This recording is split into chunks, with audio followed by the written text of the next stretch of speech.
Last of the portion here is done.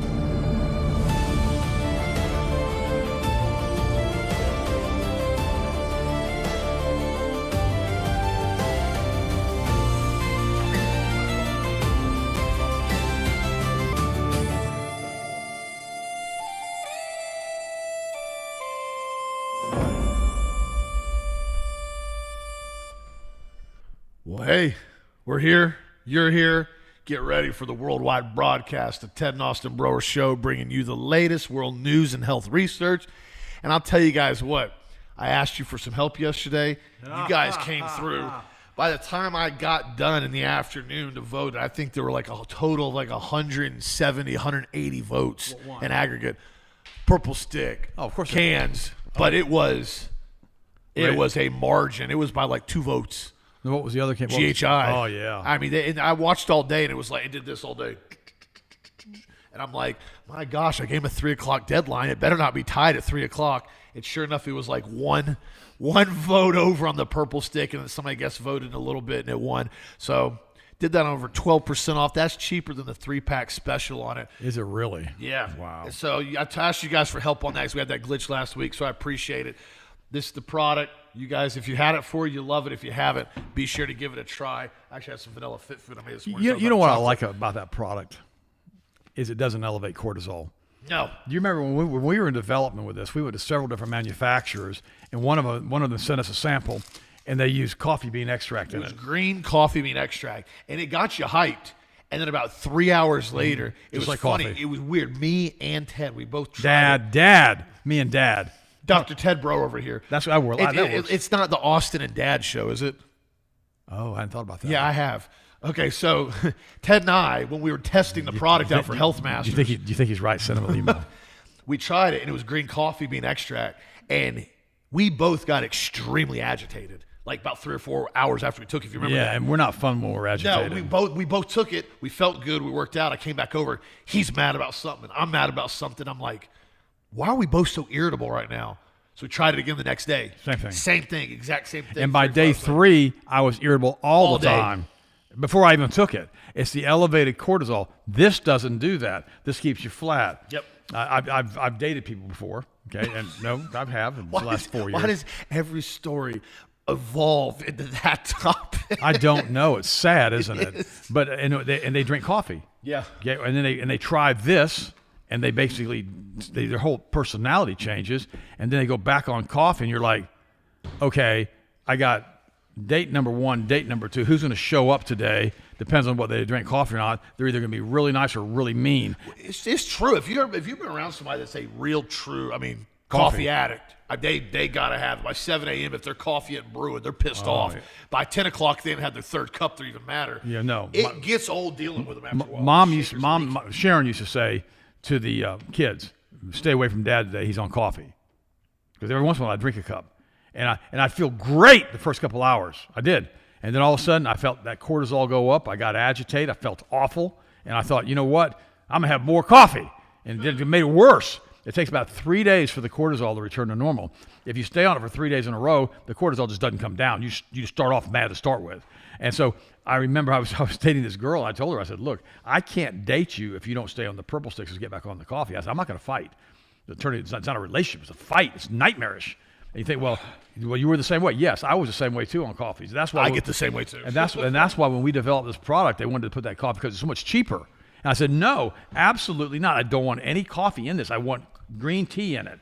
And that's why the product is so good. You can drink this at 4 or 5 in the afternoon, and you still sleep like a baby. You still go to sleep. That's 11 o'clock. You can drink coffee 4 or 5, you're up. Well, I remember, and it gets even worse. I remember there was a product years back in the day, and I don't recommend it. It's been discontinued. Don't even mention the name. It was a product that basically had enormous amount of caffeine. It was pre-workout.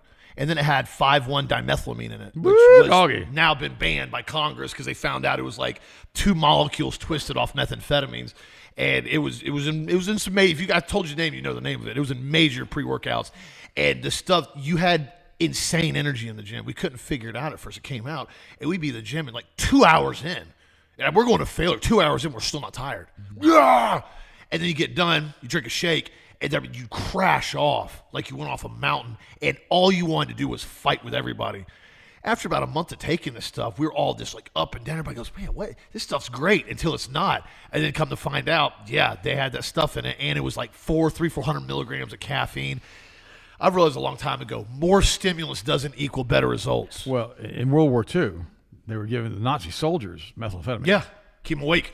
Well, they were like super soldiers. Yeah, until you turn into a zombie. Well, yeah, and they would march forever, especially the SS, the Waffen-SS. Well, and then it massively increases body temperature, so you don't get cold. Boy, you burn calories. Well, that's the problem. You waste away. So, but the problem with that product, they put in pre-workouts, and so that product needed to come off the market. Normally, I don't recommend Congress doing stuff, and they step in and start banning products. That was an ingredient that did not need to be. I remember that one time when they were taking a ephedrine compound, and I remember it was a whole team out of Europe, bicycle team. Yeah, and they all like had heart attacks at the same time. Yeah. Because their hearts exploded. Ephedrine. Yeah, and they took that off the market too. And it'll burn fat, and it'll get you a good workout, but it's not worth the risk. Cardiac damage. And it's funny. And this has just popped up on my screen. It's Daily Mail this morning. Some woman who basically she's divorced now, and she got a baby, and now she's got a book deal for millions of dollars, and she's talking about her sex life as a single mother. That's the book deal. Yeah. Now I'm not going to mention her name. I'm not going to even post a story. But again, it goes right back to. Who are you? Who do you appear to be? How do people perceive you? And when she comes across with pictures like this on Daily Mail, and don't get me wrong, she's very pretty. But the problem is that, why are we now talking about the sex life of a single mother? Why? Because this is what they promote. This is turning into a gynocentric society. You think, what does that mean? That means women think that they can do whatever they want to do, and some men are the same way, and they can have anybody they want whenever they want to have them, which is simply not true, and they act like they're entitled to anything that anyone else has. In other words, when they're dating somebody and they're driving a Lamborghini Urus, they want them to give them the Lamborghini Urus. You say, you're laughing at me right now. Guys, I'm not making it up. Or they want the truth. No, or they want the guy to give them a G-Wagon or a Lamborghini Urus. And I'm talking first, second date. Or they want them to take them to Hermes and buy them a $100,000 crocodile bag. No, I'm not. No, okay, let's be real. Now, he also knows I'm telling the truth. I want a Birkin on our first date. No, calm down. We know that one idiot. He took that girl on the first date and bought her $5,000 worth of Louis Vuitton on the first date. She's like 18 years old. I mean, she thought she had landed a whale. He wasn't. He's a liar. And then, am I making it up? No. And then he ends up now. She's like 19 old. Now she's pregnant. Well, he's going around the world getting people pregnant. That's what he does, and just leaves. Doesn't raise any of the kids. And he's a liar and a thief. And I talked to him one day. I said, don't you ever come over here again. Don't you ever talk to me again. I consider you a liar and a thief and a con artist. I told him, stay away from us. And that's who he is. And so these women, they go out with somebody like that, and now it's like, oh, I got an Hermes bag. I got a $50,000 crocodile bag. And by the way, they make $50,000 crocodile bags. They go up to over $1 million. Stupid world. And Hermes, it looks like it's spelled Hermes, but it's not. It's Hermes. Hermes, yeah. Hermes or whatever. And I've never bought one of those, nor will I ever buy one of those. I'm talking about wasting money. You can buy a doggone E-Class Mercedes for the cost of one of those things. Or base model Corvette. Well, a lot of that market for those guys is the Middle East, the sheiks over there, with the oil money, where they just have obscene amounts of money. Now, speaking about that, Porsche's in trouble. They're laying off another 10,000 workers. Porsche's in a lot. I was reading about that. And they said the sales in China have collapsed because of the EV market in China now is so much cheaper with what they're making. And Porsche about bankrupted themselves with that. Was it Taycan? Yeah, it's Taycan. Yeah, that electric failure. $220,000 purchase price. People rushed to buy it. $60,000 in trade-in value a year later. Wait, here's the thing you got to understand when you're looking at automotive industry when it comes to electric vehicles. Say you go buy a DVD player back in the day, right? The DVD player never appreciated. Right? You go buy a $100 DVD player. What's it worth in a month? About 10 bucks. Yeah. Right. Okay. Electronics never appreciate. They never have. They never will. It's because the development of electronics continually change and grow over time. So when you take something like an EV, it's considered basically electronic.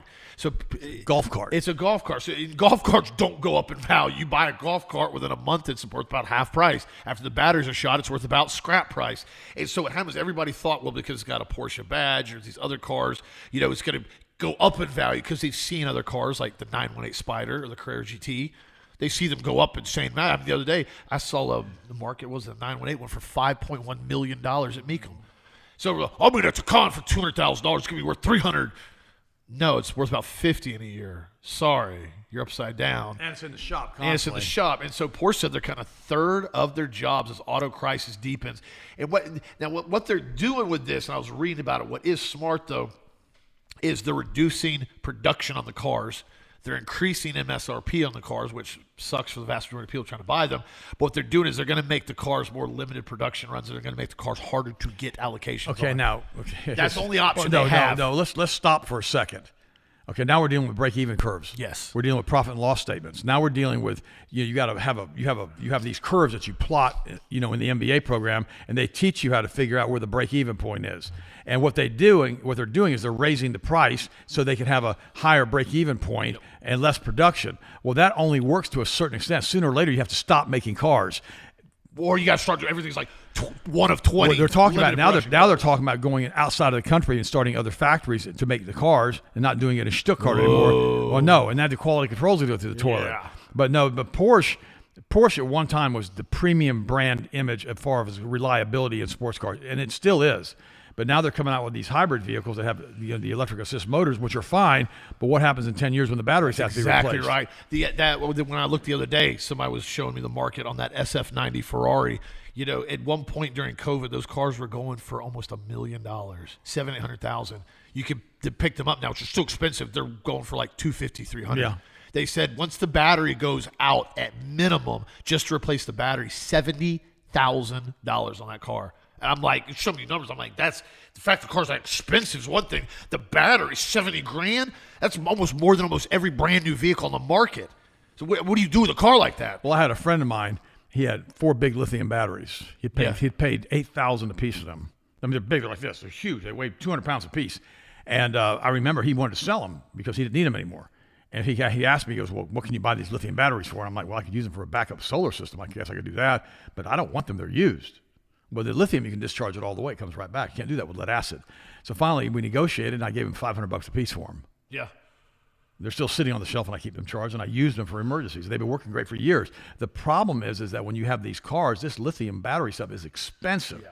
The problem is used, they're not. They're worth nothing. There's no resale value on them. And so when you have a battery that goes bad and you got to replace it like that, it's going to be expensive. And they're heavy as all get out. And you don't want to get them wet. They explode and they catch on fire. Well, then what happens is, too, because, and this has been one of the problems with the manufacturers, majority of manufacturers have not factored in ease of trading these out. When they build these cars, especially these exotic cars, they build them down inside the frame. They build the frame of the car around the battery system for weight distribution. So you can't go, well, we're going to add a battery. We're just going to add it to the roof. Make the roof bigger. Well, you have to go around a corner. There's the blips. There's no balance to the car. So they got us like center in the middle of the car, at the very bottom of the car. Well, what happens when you go to replace it, it's like, we got to pull the entire drivetrain out of the vehicle. Or you have to replace it. You have to take the body off the car. Yeah, or you got to drop the motor, drop the transmission, drop everything out of the car. So it's not just even the battery. It's the doggone labors. You got to disassemble the entire car. Well, it's like that Bugatti where they have 14 or 15 oil ports. 13 dry sump ports to drain. You got to. And what's it? $35,000 for an oil change? Yeah, it's like 30, that's what the guy told me. Like $36,000 for an oil change. I mean, give me a middle camera. Why $36,000 for an oil change? What are you going to do with that? And a lot of guys, they buy them and they get the first oil change. They're like, I'm selling this thing. Well, that one rapper, where he did that interview, he bought one. He's like, I'm buying a Bugatti. He goes, I bought a Bugatti. Next month I had it. I got a rock in the intercooler in the side. Just driving it. $85,000 for the intercooler. He said he traded it in and swapped it out for like 4 other cars. I was like, yeah. But the German industry, a pillar of the national psyche, is now trembling. And remember, they always do this because they hate Germany. Yeah. Wait a minute. Would the little hat people, the cult that rules the world, they decided a long time ago when Germany decided to get rid of their Rothschild banking cartel currency in the 30s and go debt-free on currency and fight World War II printing currency and not have to basically borrow anything, that they couldn't let the world see that. So they had to make sure they wanted to get rid of that DNA. Those pesky Germans from the 30s, they were pesky. They kind of said what they thought, and they kind of did what they wanted, and they didn't want to be they wouldn't be slaves. And they did what they said they were going to do. Yeah. That was a big part. I guess then people think I'm pesky because I always do what I say I'm going to do. You put me on something, I'm going to do it. Yeah. Well, and another issue, too, that's been happening in Germany is the third world takeover. Remember, the little hat people and the banker boys, they don't want to deal with high wages. They don't want to deal with businesses that pay people really good wages and build things. They want to have little serfs and peasants that basically follow orders, push the button, don't ask questions, sit in a shanty, live on basically nothing. And that they have their own little secluded high-end lifestyle. They run around the entire world. They don't want anybody to have any. It's not enough that they have all the money. It's not enough they control the banks. It's not enough that they own all the S&P 500. They want to make sure everybody else has nothing as well. They're not just happy with having everything. They want to make sure everybody else has nothing. You know how messed up that is? That's what it is. It's just greed. It's avarice. It's not. I'm a trillionaire, but I don't want him to have a car. He needs to walk or he needs to take an electric bus. And then what's funny is they claim to be communists or socialists, right? But they have everything, but it's like Oprah Winfrey. And I mean, I was asked to be on her show before. I turned it down. I wanted nothing to do with her because she's a socialist. Here she's a billionaire, got all this money, and always complaining that we don't give enough money to the poor. Well, Oprah, here's my response to you, besides on how to lose weight, which you never have been able to do successfully. Consistently, but I won't give you that advice today because you're not going to hear it anyhow, is look, if you're so concerned about the poor, why are you a billionaire?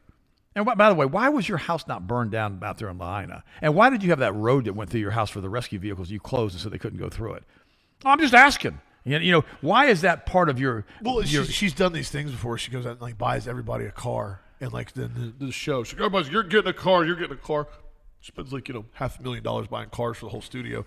You do understand her net worth's what, $6 or $7 billion? Oh, yeah. I mean, that's like going to somebody paying a $50 tithe at church. No, it's not even that. It's less. It's less than that. When you're a billionaire, that means you got 1,000 millions. Okay, when you're worth, when you're worth $6 billion, that means you got 6,000 millions, right? Yeah. So if you give $1 million away, it's like giving 1/600th of your net worth away. Which if you're tithing on $1,000, it's like nothing. It's like $1. It's nothing.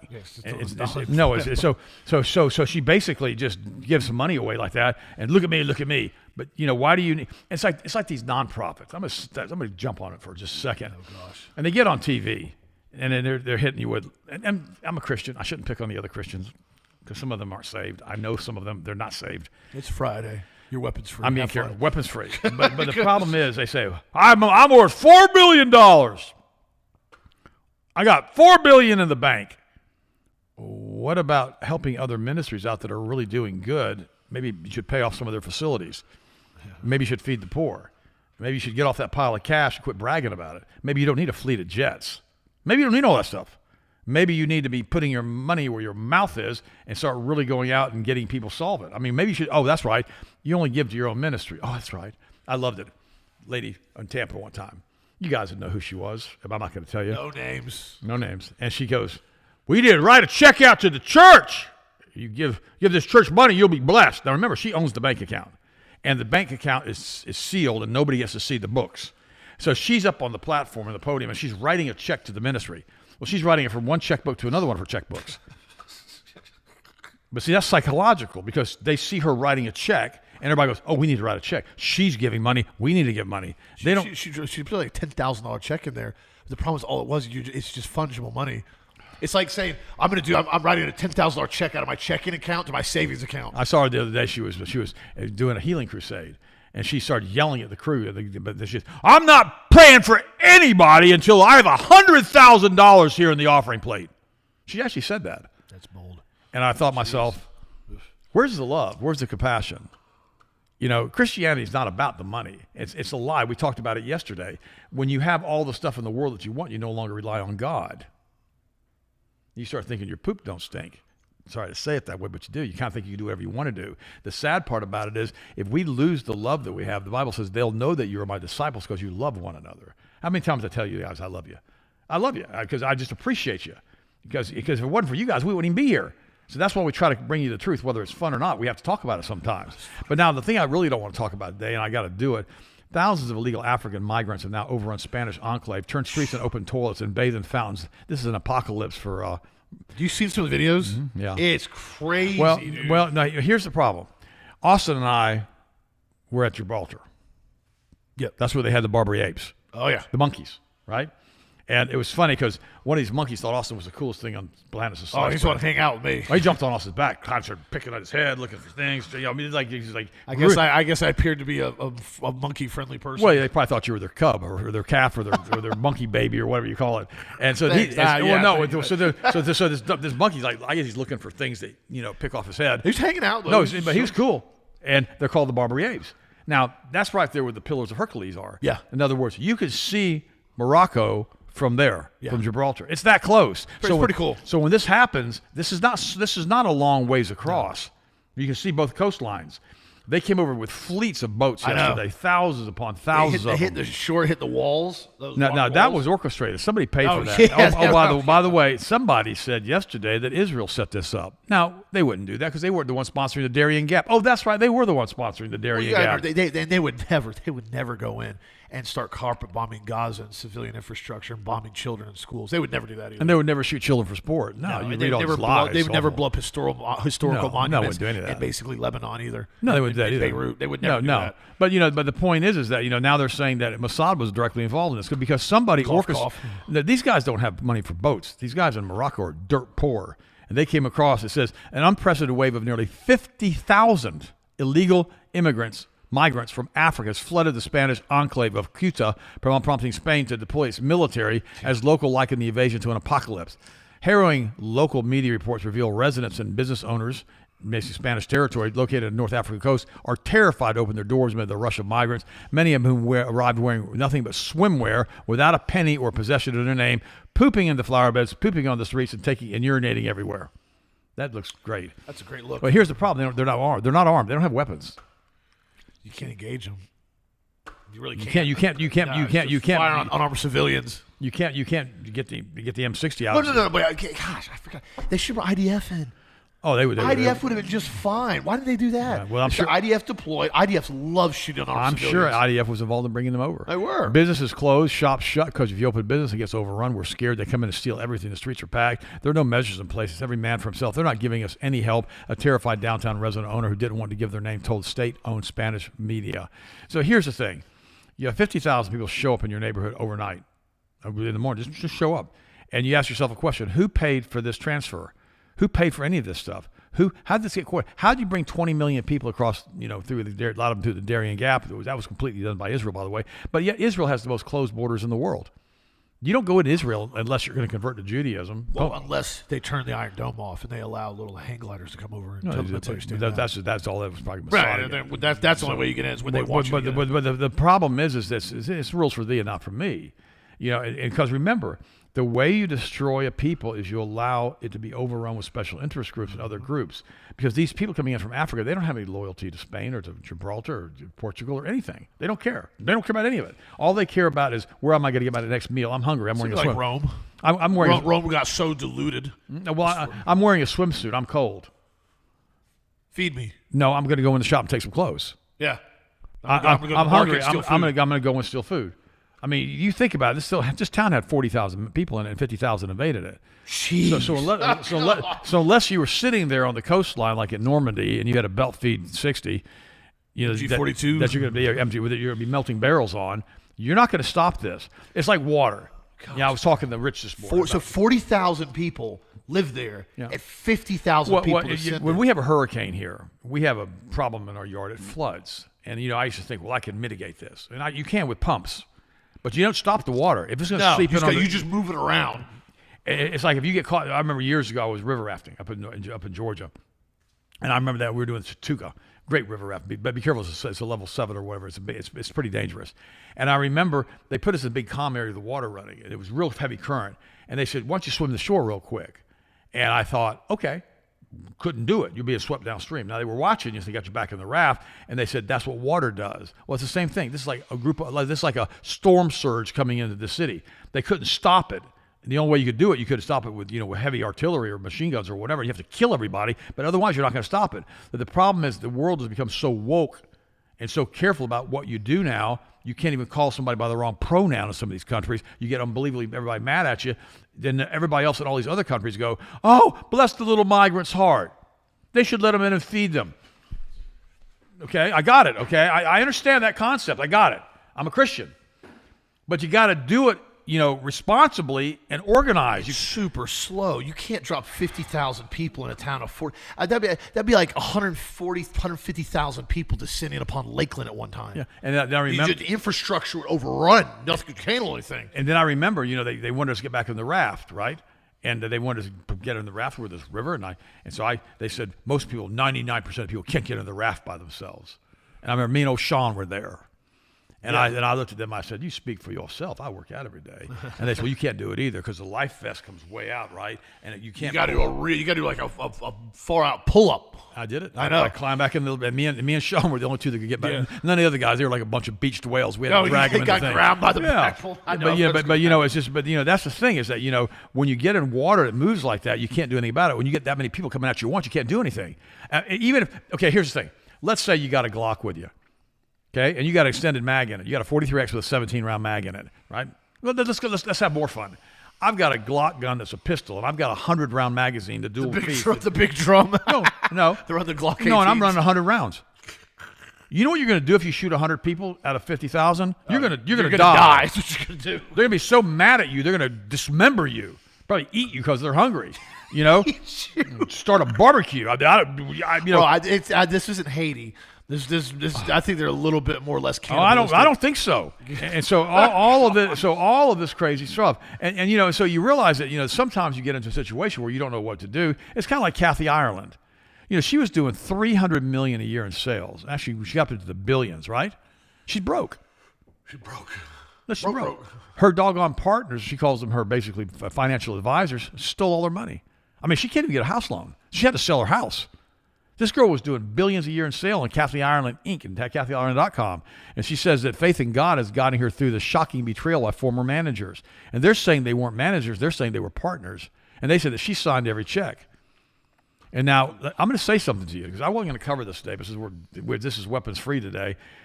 If you're in business with somebody and you don't know who they are, or if you got a secretary running your place and you don't know who they are, I've had this happen before. They start stealing money from you. It's very subtle and it's very hard to find when they do it, when they figure out how the books work. So be really, really careful with people in your organization. We hold it tight. And we make sure we know everybody, and nobody has the ability to sign on our checkbook except me and Austin. That's it. The problem, and then on top of that, even with signing, you got to make sure that people that get into your business or they're doing work for you, that they're going to do what they say they're going to do. We got a marketing director, Michael Barrett. He's awesome. He's brought our website back. You got to quit promoting him. He's so busy now. I know. That's what he's great. Yeah, he's great. And I totally trust him. But a year and a half ago, I had somebody in the position that was not so great. I'm not going to put names out there, but the problem was a lot of times you get people that come to your business. You know what I heard? I heard that guy liked to buy Louis Vuitton purses for his first girlfriend on the first day. I digress. The problem is, everybody's dealt with this in your business long enough. People come in, I'm going to build this for you. I'm going to build this. It's going to 5X your sales. It's going to do this, and it's going to be great. Lies. You're not going to be able to handle all the orders. Okay, it's amazing. It's fantastic. Let's start. And you start pumping money into it. You pump more money, and nothing produces. Sometimes stuff gets worse. So be cautious of the big talk people. This is one of the reasons why I always like to see, as far as you work with people, if you say, hey, listen, you do this for me.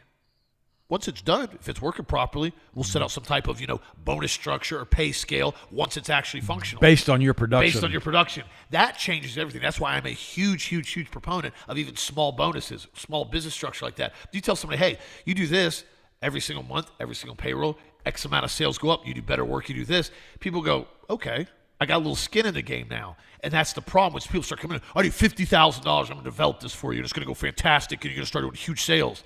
Well, they do it. Nothing happens, or it gets worse.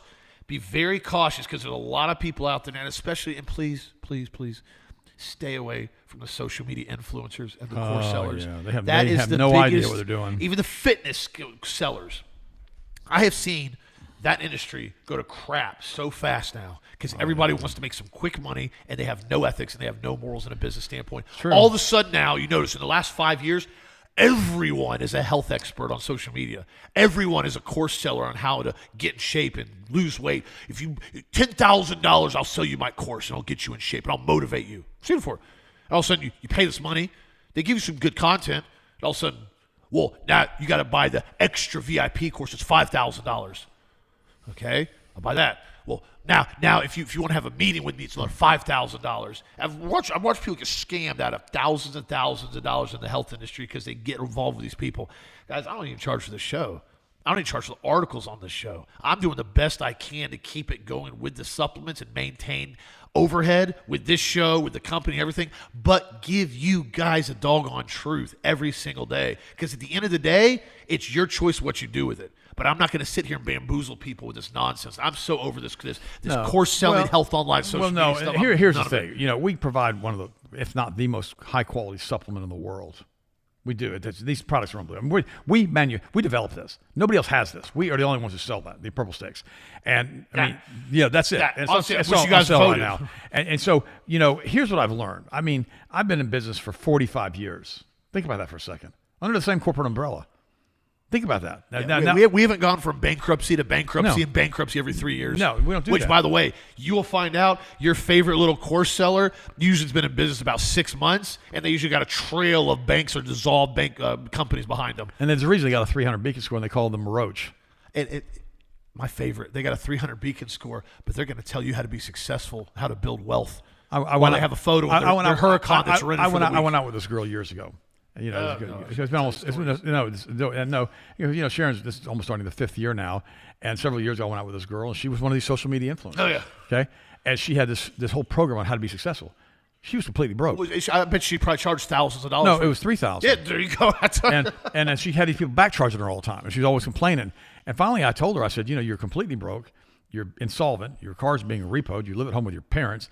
Why do you think you have the right or the ability to tell people how to become successful? I asked her that. Of course, because that was the last date. It was the last date.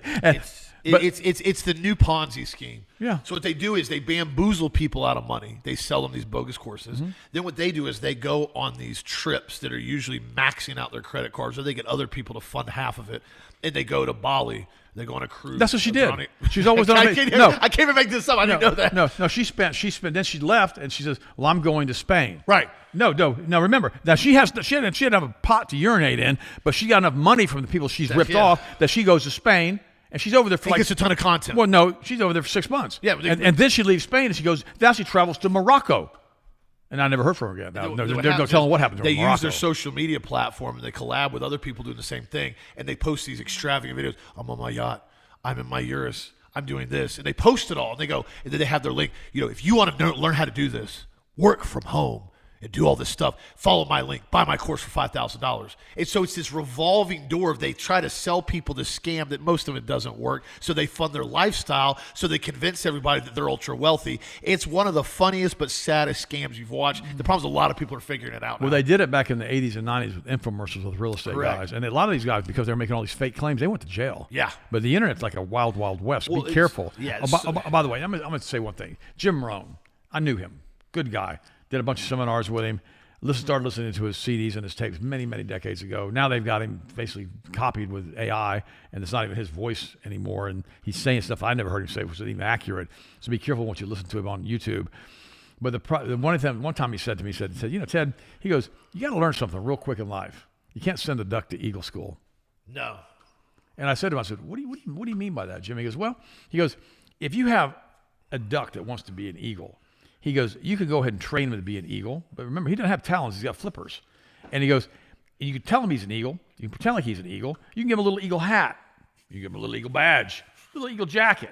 But the first time he goes for a rabbit, he's got flippers. He doesn't have talons. He can't do it. He's got a beak, a big beak. You can't. He says you can't send a duck to Eagle School. A lot of these people on social media are ducks. They are. And they're pretending to be. They're pretending to be eagles. And you could do it for a little bit until you could scam everybody. You could get about a year or two out of it. But it always comes home, Bruce. You know, it's funny the other day. I had to pull up our sales tax receipt, and with Brower Marketing and all this stuff, I had to give it to a company. They needed to order more product. And they go, man, you guys, since you guys here basically have had this license, it's 1984. Mm-hmm. I said, well, yeah, we don't have to start up new ones to start new LLCs every 3 years. I said, this company's older than I am.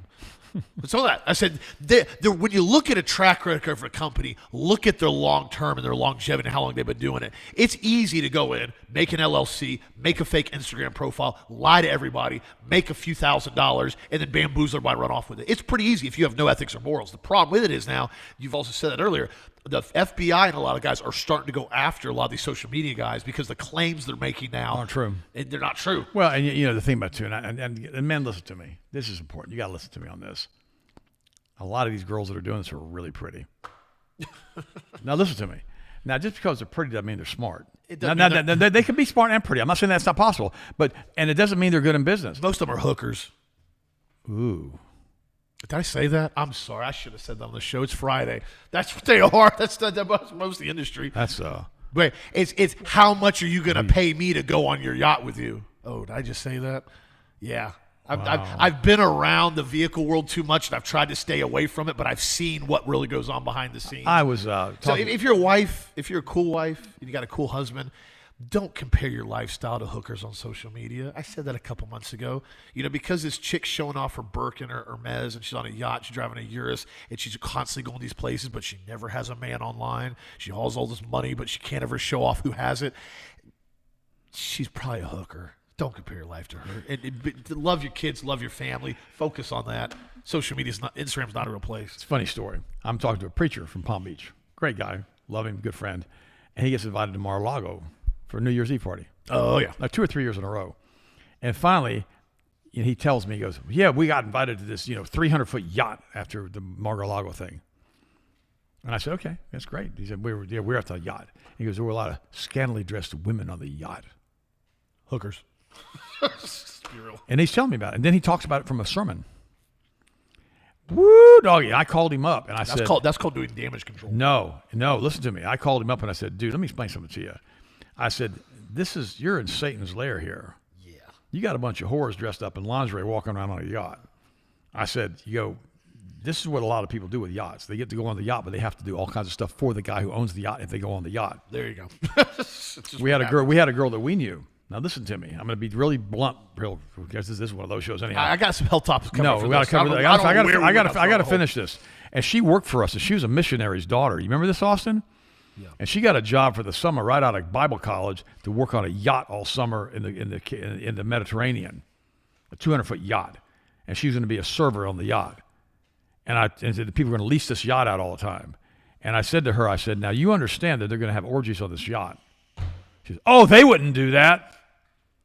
Okay. And I looked at her, I said, yeah, they are. And I said, you're a Christian. Well, I want to see the Mediterranean. I said, then get a ticket on the Europass and go on a railroad over there. We're going to cheap cruise, man. You're going to cheap cruise. I said, but if you do this, you're going to get exposed to stuff that it's like that song, Three Dog Night. Mama told me not to come. Well, Ted told me not to go. And I'm telling you, I warned her. And since she started doing some research, she found out that's exactly right. It was a floating orgy. And I said, the problem is you're really pretty. And I said, they're going to want you involved in this crap with the people on board. And I said, you're going to find out real fast. You're going to get an education that you never thought you were going to get real fast, or they're going to fire you. And so she found out. She talked to her dad and everything else, and they just called me up. She said, you were right. I said, I know I was right. And I said, and she goes, I'm not doing this. I said, well, thank you. I said, I'm glad you're not going to do this. Be really careful with people who promise you things that they can't deliver and want you to go things and do places with them that they're going to have you compromise. Be really careful. I had this other lady who's a big scammer. She made Daily Mail. Yeah. You know who she is. And all she did was lie. And she was unbelievably nice, but all she did was lie about everything. Finally, Daily Mail did a big story on her, and doggone, they went after her, with the international Interpol to try to arrest her because she goes from country to country to country. And I know her, and I know her ex-husband, and he can't stand her. He says, "Man, I wish I never would have met that woman." I said, "Yeah, I know." And so the whole point of the base of what we're saying with all this stuff is before you start spending, know who you're doing business with. Know who you're doing business with. Know who you're buying from. Know who you're supporting. Because at the end of the day, I'm the kind of person, it's just me, my preference, I don't like spending a copious amount of money with a company if I don't at least agree with a large percentage of what they stand for. Put it that way. If you got a company that says we're pro-abortion, we hate guns, we love trannies, we love pedophiles, make sure you give us more money. I'm gonna hard pass on that. And if at Starbucks, if you're a Christian, don't bother coming in if you're pro-gay or anti-gay or pro-guns. But then you look, but then look at the background of like magnesium brain food. There's a reason why it's got 61 reviews, and we haven't even had this website up that long. I mean, there's a reason why we put this stuff together. We do it on purpose to make sure you guys have the access. That's why we're doing the whole thing with the Brower Bucks. I'm talking to my developer yesterday. We're working on that. Going to be trying to roll it out by the end of next month. This is not legal currency. No. This is marketing. This is Health Masters ecosystem internally that only customers can be involved in. Mm-hmm. It's a private club and you're invited, but it's not something we're going to allow open to everybody. For example, you have to be supporting and taking care of Health Masters and getting the highest quality supplements you can, and this brings you into this ecosystem, which allows you to get a whole lot of stuff. There's something we're going to do on there. Basically, like 2,500 points, which is equivalent to like $25 discount. You can only use it X amount of times for this one, but it's going to get you a free can of Ultimate Multiple Powder. Whoa, like that's enormously discounted. That's insane. But I'm going to do certain specials like that sometimes for people as they build points up. For example, hey, this weekend coming up, instead of having a sale, every dollar you spend is 3x on points. So you buy a $100 order, you get 300 points. There you go. XXX, and it keeps continuing to go up. And so there's a lot of stuff we're going to start doing. This is the main reason why I'm doing it, is I'm doing it to bring everything back to the customers that take care of us, the 3%ers. Yeah, I learned a long time ago from Jim Rohn. I've talked about it, so has Dad. 20% of your customers do 80% of your sales. There you go.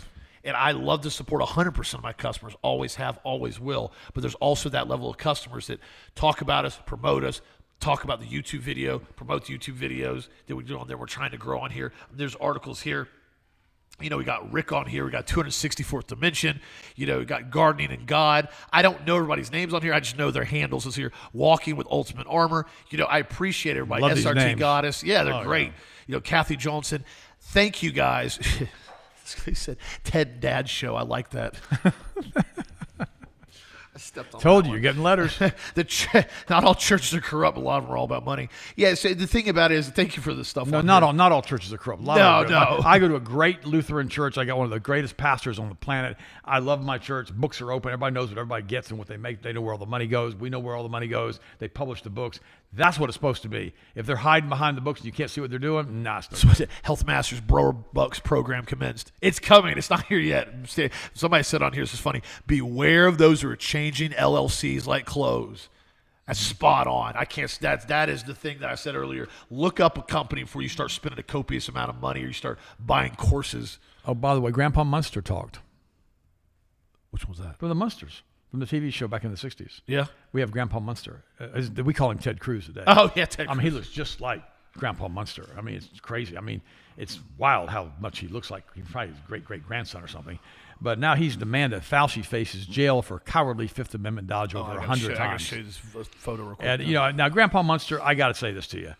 This is pure theater to get you. I've been meaning to put this up. So this is Ian. He had the gym. How's his language? I'm not posting the videos. Language is rough. But he's a great dude. Talked to him many times on social media. He was the one who stood his ground with New Jersey governor when they tried to shut down his gym, and he reopened it, and he let it open for free. They arrested him. He went to court. He fought it. He won. He lost some stuff. He's a great dude, cool dude, very, very open, conservative, and also unbelievably against almost everything involving the government. So he made a statement here, and he's spot on. I want you guys to read this. He said, I don't know who needs to hear this, but nothing is going to happen to Anthony Fauci. Absolutely true. This is all performative BS to keep people watching. They'll vote contempt next week. It'll go to the DOJ, and it'll die there like everyone before it. This is called limited hangout. It's an intelligence community term. You release a real but minor piece of truth to satisfy the people asking, absorb the news cycle, and protect the bigger thing. Thank you for attention to this matter. Is exactly what they did with the Epstein files. Yep. They release a chunk of it. They tell everybody, we've done this now. We've saved the victims. Then it goes to the cycle, the news. The news cycles it out, right? They run everything until they bring in more stuff over the headlines, and then everybody goes, yeah, it got released. Who got arrested for pedophilia? What person was indicted? Zero. What's going to happen to Fauci? Nothing. So don't get your hopes up. Trump says that he's going to basically let the pardon stand with. Well, here's why Trump's doing that. He doesn't want to pardon a bunch of. He's already told everybody in his administration he's pretty much pardon everybody. Yeah. And he said, I'm not doing this and pardoning everybody. So he doesn't want his pardons to be questioned after he gets out. That's exactly right. Because if he goes in and dissolves Biden's pardons, then he has to justify when he starts pardoning people as well. We can't prove that Biden didn't sign this stuff, even with the robo pen. Yeah, the auto pen. What's so stupid about it is they've had plenty of time to bust Fauci for, immense amount of This things. has been 6-7 years now. Right, even before he was pardoned. All this stuff has been going on with him, and the line, just the very fact that he made ivermectin standard of care without any significant clinical trials that showed efficacy. Not ivermectin. No. Remdesivir. Excuse me. You're right. Remdesivir literally failed the clinical trial that they based it off of, and he lied and told everybody it was good. The control group that took remdesivir had more deaths than the normal COVID group. No, Ebola people. Yeah. No, COVID when they first tested it. That's right. And so what happens is you look at it and you go, this isn't anything that we were told the truth about. Everything was a lie that came out of his mouth, but yet millions upon millions of people died, and he's walking free. So don't get excited about this whole thing. A lot of it is theater. My stance on that. Well, no, it's always theater. It's the monkey poop show. That's all it is. And once you understand that, they're not going to do anything to Fauci. They can't do anything to Fauci. He was only doing what he was told to do. Remember, Fauci didn't make the controls here. No. He was following what he was the told. cutout mouthpiece they wanted him to be for the situation. That's why I love the movie The Wizard of Oz. I love it. Well, it's got a lot of subliminal stuff. You got to realize what it's talking about. You got the Road of Gold. Also, but you get the whole thing on the Wizard of Oz, what the real meanings were. But the thing about it is, here at the very end, they get to the Emerald City, and this giant, and it's amazing the special effects for 1930s the green movies. face. Oh my gosh! And so screaming and yelling at everybody, and all of a sudden Toto, the little dog, runs over to a curtain, grabs the curtain, he pulls it, and there's a guy behind the curtain pulling the levers. Little dweeb. Yeah. He's, whoever he was. And all of a sudden they go, wait a minute, he goes, ignore the man behind the curtain, he says. Yeah. That doesn't mean anything. Well, you're the one talking to the intercom here. We hear you. We see you. No, you see nothing. And you're like, wait a minute. And then they oversaw it, and then all of a sudden he's busted. It's the cult that rules the world, the Satanists that do all of this stuff. And they're the ones that are basically pulling the strings behind the scenes. But they don't want you to look at them. And see, that's why they put Fauci up there as a gatekeeper. They put up Bill Gates as a gatekeeper. They put up their cutouts is what they are. They pick them. If it came out, Elon Musk, same thing. If it came out and they said, "Listen, BlackRock, Vanguard, and State Street have now deemed it so that remdesivir is going to be standard of care," everybody would go, "Who are the CEOs?"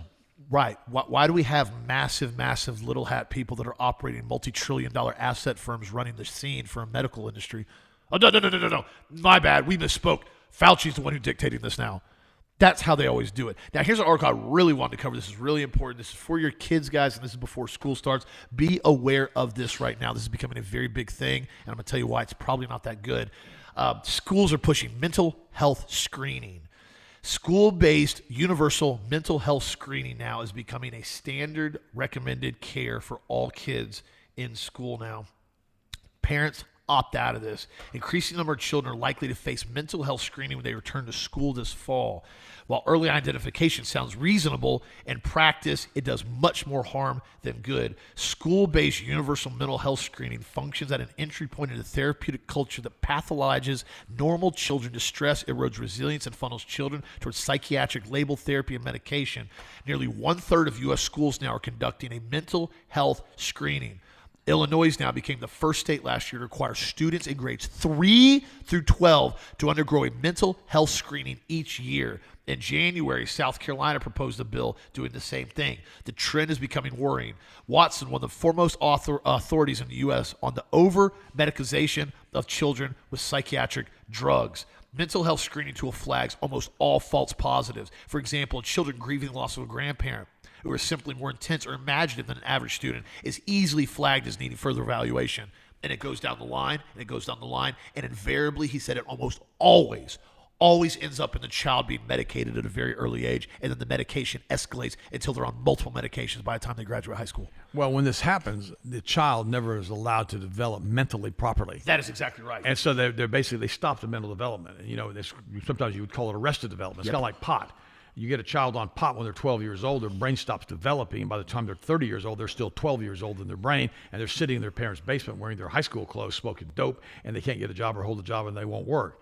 They're always out trying to get job interviews. They're always trying to do stuff. But the reality is that they don't ever do anything because they have arrested development. And here's two big problems I'm going to bring up now from a psychological standpoint I want to address, and listen to me very carefully. I'm going to try to make this concise.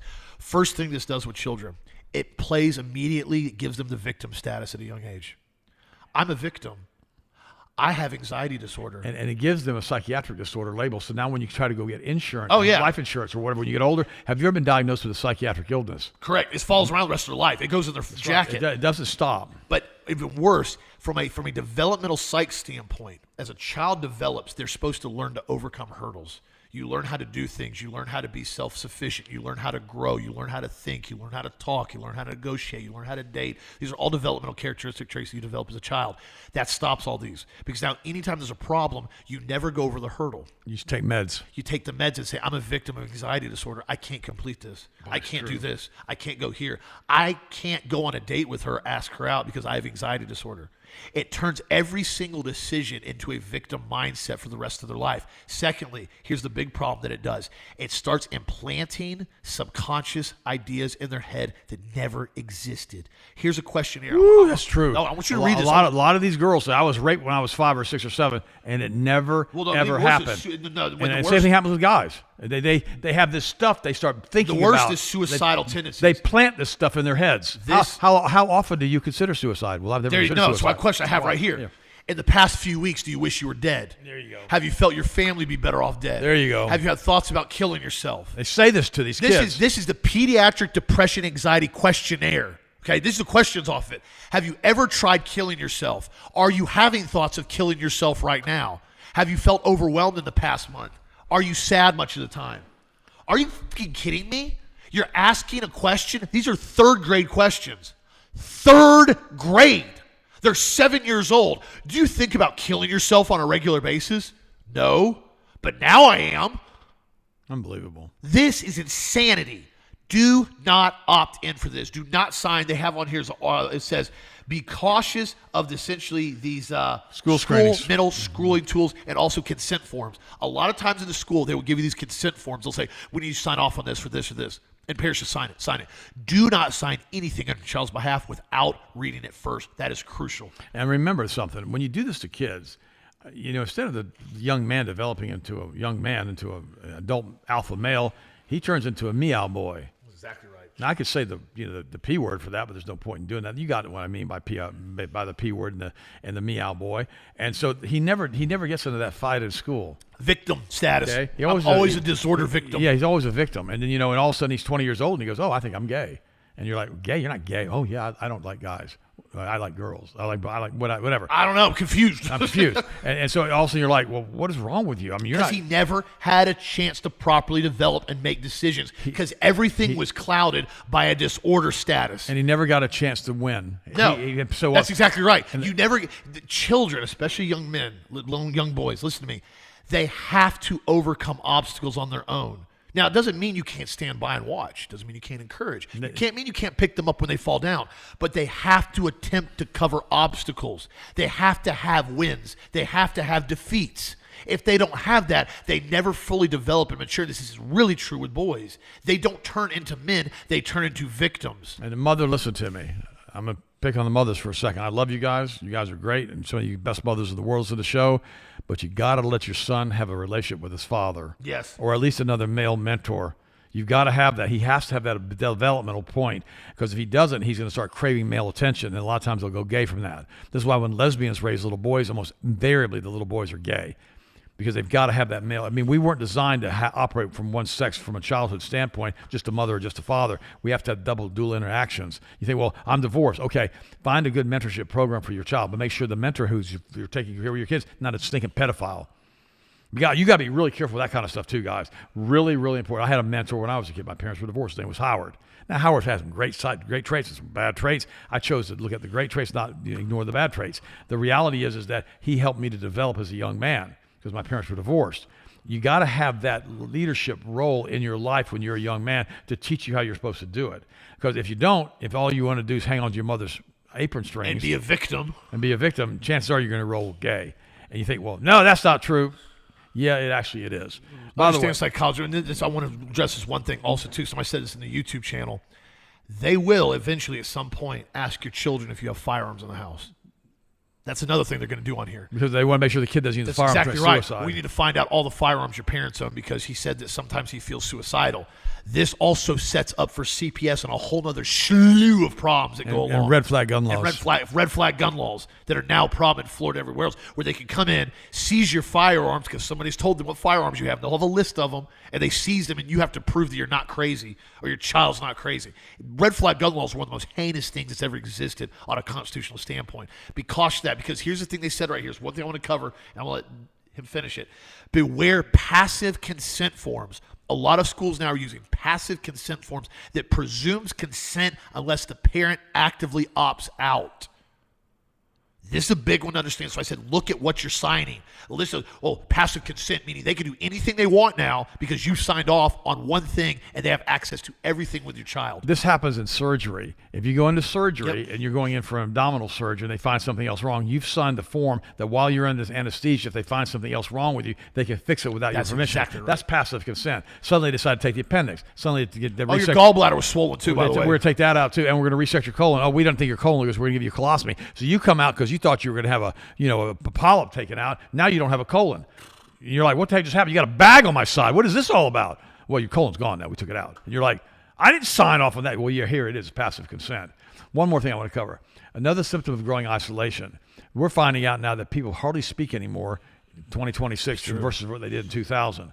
Everybody sits on their stupid telephone all day. I told it was going to happen. We warned everybody it was going to happen. You know, we used to have coffee houses. My mom had a German beer tavern. We just sit around all the time in the German beer tavern. And I'm not promoting going to a bar, but it was different back then. Billiards. We used to play pool in there, and we used to talk all the time. People would come in. We had like a little clique that would come in. They would always come in, and they would talk. We were all friends. Play pool. Everybody talks. Everybody shares ideas, thoughts, concepts. That's gone. That's exactly right. People go to coffee houses now. It's like, I need a double latte. Gone. And they don't even talk to you. The server doesn't even say thank you. No. And then you're supposed to leave a tip jar. Leave money in a tip jar. Oh, no. They automatically put you, especially if you have a card.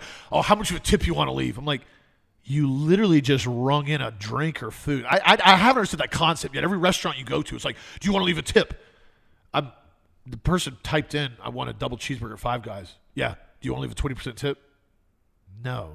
You want to be a server? You want to get tip money?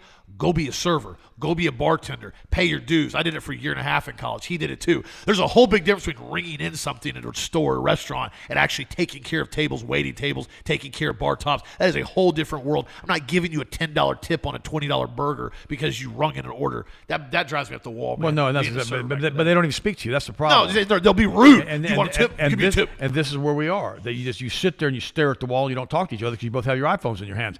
You don't build intimacy that way in a relationship. All you do is turn into roommates who don't talk to each other. It's a horrible way to live. Period. God, I'm so glad I was born when I was born, Austin. When I was born, it was different. We had our own set of problems socially, whatever. But the reality is, at least we all learned how to get into fights. We all learned how to basically, be a real man. We all learned how to work out. We all learned how to have a mentorship program. We all learned how to basically stand your ground. We all learned that if you gave somebody your word, you didn't have to sign a contract. Because your word was sacrosanct. It's not like that anymore. Well, and you actually have to do things. It's a concept called conflict resolution. Yeah. You have a problem. You have to figure it out. You can't hide behind a keyboard. I'm going to talk crap. I think I'm cool. I'm an armchair warrior. I'm going to tell you how cool I am online. Don't even know where you are or where you're at, but I'm going to talk cool. That concept cracks me up with these clowns nowadays that talk big on social media. Show up, put down your best game, do your best, leave. Conflict squash, get over it. By the way, this is the article I had written a couple months ago from Harrison. This involves the purple sticks. Give me camera 4. It says, smarter way to do caffeine, why steady beats spite. This goes into detail what we discussed at the beginning of the show if you want to read it. Why energy drinks can backfire. And it goes into detail on coffee, energy drinks, pre-workouts, what they do to your body, what they do to cortisol, what they do to your sleep, and how they really wear your body out and have significant withdrawals in the future. Purple sticks are designed differently. Natural caffeine from green tea and other natural sources really gives you that boost without the crash, with consistent energy throughout the day. And that's why you can take them later on and they don't make you just completely and totally twacked out like a lot of the pre-workout and coffee does. So check this out on the site. Read about it. This is why we put these articles together, and it breaks in detail each ingredient, why it's in there, and how it works, and the science-based protocol we built. So if you got questions about this, that's the concept. Well, here's the thing. Most companies don't do that. Heck no, they don't because do they that. don't want to tell you why the calcium carbonate is going to clog up your arteries. Most companies won't even tell you the actual ingredients in the product. Proprietary. They put proprietary blend, 2,000 milligrams, and they put a list of ingredients that sounds great. It does. Well, how much is in it? What's the actual ingredient? What's the breakdown? What's the breakdown? Is it cyanide cobalamin? I don't know. It's just B12. That's it. Be sure you do your research, guys. Have a fantastic weekend. Grab the purple sticks in a can on sale. If you need anything, call us.